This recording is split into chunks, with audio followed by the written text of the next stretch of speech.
Buying into conspiracy theories can be exciting, and that's what makes them dangerous, writes Donovan Schaefer over at, SciPost, the psychology, scipost.org, psypost.org. It's a psychology news website. And it seems this person is noting, Donovan is noting, the golden age of conspiracy theories is upon us. I've long held a theory about conspiracy theories, and that is that they come out of times of stress. And I say this from I learned this back in the late 70s, early 80s when I was doing international relief work, and I was working in the Middle East in particular and in Eastern Africa. And one of the things that I found was that the more oppressed people were, the more likely they were to buy into wild conspiracy theories that explained their oppression.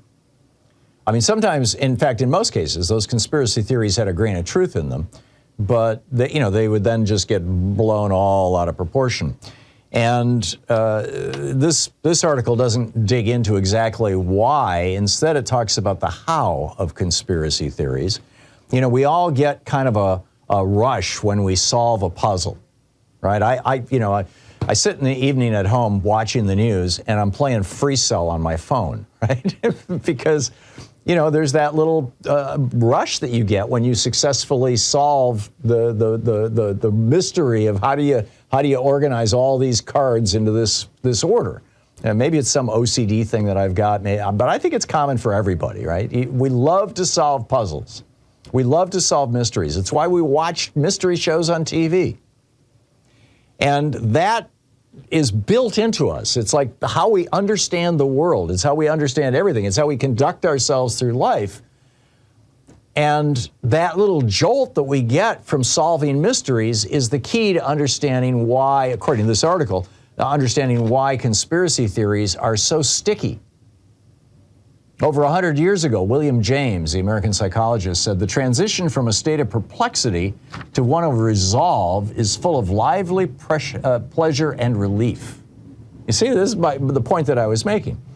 And one of the interesting things is that conspiracy theories that contradict conventional wisdom are more appealing than conventional wisdom because it gives people this sense of, I'm an insider. I know what's really going on. I've cracked the code. I've solved the problem.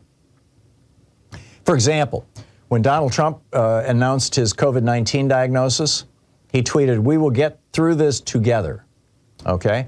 The word together was in all caps.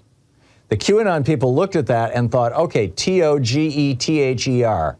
Break it up. T-O-G-E-T-H-E-R. To get her.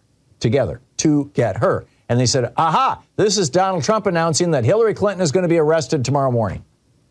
And this swept the QAnon movement when Donald Trump tweeted this, that we'll get this through this together, his having COVID and going to the hospital.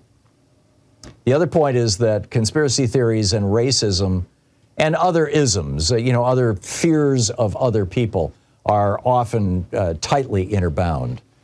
Because, racist beliefs tend to be fairly tightly held. So I just found that fascinating.